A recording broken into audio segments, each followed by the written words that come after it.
જય શ્રી કૃષ્ણ મિત્રો. આવતીકાલ મંગળવાર તારીખ 18 ઓગસ્ટ 2025 એકાદશી પડે છે, જે અજા એકાદશી કહેવાય છે. શ્રાવણ માસમાં પડતી એકાદશીનું વિશેષ મહત્વ હોય છે.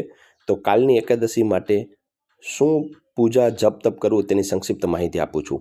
સૌ પ્રથમ ભગવાન વિષ્ણુ અને માતા લક્ષ્મીનો શંખથી અથવા ત્રાંબાના લોટામાં જલ ભરી અભિષેક કરવો. ત્યાર પછી ભગવાન વિષ્ણુ અને માતા લક્ષ્મીને અબીલ, ગુલાલ, ચંદન ચડાવવા, ચોખા ચડાવવા. ત્યાર પછી ભગવાનને પીળું પુષ્પ અને માતાજીને લાલ પુષ્પ અર્પણ કરવું. ત્યાર પછી પીળી વસ્તુનો ભોગ ધરાવો, ભગવાનને જનોઈ પહેરાવી અને ધૂપ દીપ અને અગરબત્તીથી ભગવાનની આરતી ઉતારવી.